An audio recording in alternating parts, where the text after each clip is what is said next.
I wasn't lying in the last video. I am stuck in a rut for isekais, and it's going to be a while until I get out of it. Yeah, sure, I was tempted to revisit 139 ratio because it keeps getting better, but I promised myself that I wouldn't do it until my beloved himbo got home. So let's put it back in the cellar to age, and let's take out isekai I've been aging for a while now. It's Isekai Apocalypse Mynoghra, and it's because I'm like genuinely low key obsessed with it. Because it honestly ascends from the title of Isekai Slop to become something truly, well, truly something amazing.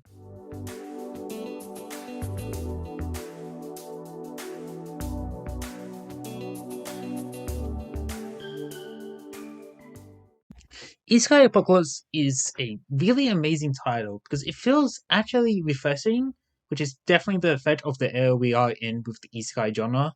Although before I go on my now sadly signature delusional rant, which I'm actually going to put into the description this time as this year's Q&A, because I don't want to clog up this video, I guess we should summarize. Our protagonist is Takato, a formerly bedridden patient before he was reincarnated into an unknown world alongside the hero of his favorite civilization and his favorite RTS, where they need to start from scratch and conquer the world like he has done many times before. This is a bad summary because it's more than that, but I don't feel like we should talk about why it's more than that at this point. I will say this though, this isn't your typical town building isekai affair, and if you want to know what my only problem with it is, well, it's the fact that new chapters take way too long to come out. I think this is a genuinely amazing title from premise to art to execution. There is no flaws, and you should, well, go read it. It's only 30 chapters long at time of writing, so go and slam it out now. If you aren't sold yet, well, let me continue my summary. So we know Takado was reincarnated with the powers that come with his favorite civilization and mechanics of his favorite game. But what makes it interesting is the fact that his favorite nation came with severe handicaps on top of being an evilly aligned one. So we not only come with the underdog angle, but also an anti-hero slash villain angle. Not only that, I really like how this evil nation is built upon such resources like bug soldiers or homunculus doctors, or even human flesh trees, and most importantly, a beautiful elf who just kills everyone with her sludge. This is something we will get into more eventually, but the point where I personally locked the fuck in is when they introduced the other players. Because as soon as they introduced one of the witches that this world's call them, you realize that it's more than a reincarnation manga. It's a battle manga with different players with different mechanics from different genres of games. For example, you get to have this witch here, who clearly borrows influence from D&D, probably your Boulder Gates and Pathfinders, if it's not just straight up tabletop D&D. The first real faction Ducado's nation faces, though, is a NES ever JRPG villain faction, oh our fucking Final Fantasy, complete with its own reincarnated hero who's supposed to slay them. These are the only tastes they have given us so far, but the premise alone is enough to make you salivate. And then you realize the endless potential of this gimmick. This manga has my number one thing I love in this medium: potential. Where you can go with effectively a battle royale between different kinds of game genres is just unlimited. Even if we are just locked into genres that can fit into the fantasy setting, there's a lot to work with. For example, a dungeon crawler like Diablo would be exciting. We could even make an FPS work, since I know there is a fantasy FPS out there. Just its name escapes me. Maybe even a board game like Sellers Catan could work too, or hell, a roguelike player who just respawns on death every time with different equipment and stats like Rogue Legacy would be interesting. What can be done with this premise is amazing, and I can't wait for it to be explored if they do. That said, I can live with the fact if they don't live up to my but unreasonably high expectations, because, well, its character writing is also incredibly solid. I think there is a lot of good character writing, and it hits you with it immediately in the first chapter with this first exchange between Dakota and Atoll. Yes, it's a little info dumpy, but I think it really sells the connection between these two, even if it's their first time actually meeting each other. Their bond is formed over hours and hours of gameplay. Well, is exceptionally well sold here, and it takes advantage of that in the later chapters. Since we already got the why they feel so connected out of the way so soon, future interactions can be played more for comedy, where they are depicted as, I want to say, a flirty couple, but because seriously, read this interaction and tell me this isn't flirting. Like this isn't a joke. I don't know what flirting looks like as a socially inept artist, so I just assumed it looks like this. Actually, I think a better way to describe the relationship is with that meme about pickles. You know the one. Oto is the overzealous girlfriend who always goes overboard and makes Takato uncomfortable, but is often the voice for him anyway. In comparison, Takato is just a kind ruler, despite being the king of ruin in this setting, which actually makes me really excited for new chapters because we only just got given a glimpse of what happens when he snaps.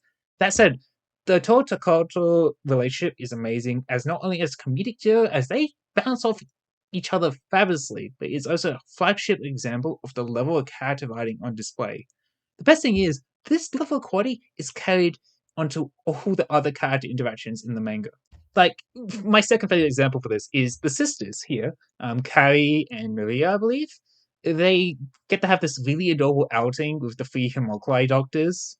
And while it's supposed to be a serious diplomatic mission of come and play, like a play date, which does end with people being skinned alive, it somehow keeps a very fluffy and adorable tone due to the girls and the overall stupidity of the homunculi. I love that Carrier is forced to be a straight man to not only her older sister, but these three idiot human lovers, which is only elevated by the second straight man who's terrified by the antics of the group.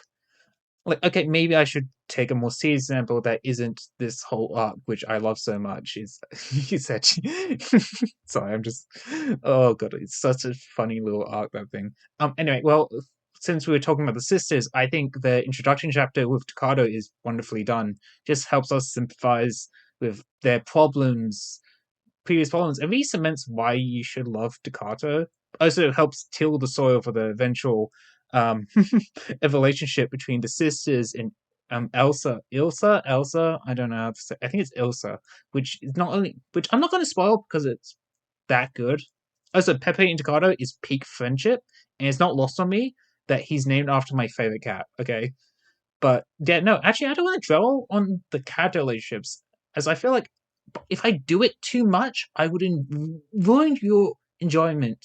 So I'm just going to move on. Like, remember at the start where I casually listed the three things it nailed? Well, we covered the premise and we did execution when we talked about the characters. So what's left is the cherry on the cake, the art. Because oh my god, this reminds me of Hellsing and Drifters in all the best ways possible. In fact, I wouldn't be surprised if the mangaka said the works of Koto Harano was an inspiration for their style, because it really shows at times. Like during this scene where the art degrades to be more childish and goofy for a panel to emphasize the comedy of the scenario, just like how Harano would in his manga. There's even an excessive use of detail in close ups like this to once again emphasize its impact. The second one is probably a more general thing, but damn, it hits hard when it needs to. This panel of the creepy smile on Otal lives rent free in my head because holy shit, what a great way to sell how much of a monster she is. Especially when we have just before this, all these chapters of her just being really cute and flirty, and then you just get hit like, oh no, this is a fucking man-eating monster that just lives to steal strength and skills from other races and people. Like, oh my god, the manga should be proud of themselves for their amazing work here. It's just amazing back to back art with no drops at all. Even when it's not doing anything to emphasize the story, it's still a wonder to ponder upon. It's not Shimosa levels of amazing, but I don't think anything could reach the level Shimosa reaches anyway. All that matters to me is that it's beautiful to look at and knows how to really sell its important moments through both writing and art, which it exceeds in both categories. God, I want to go read Helsing now, actually. So, before I'm gonna go do that before I write the conclusion of this video. Just give me a break.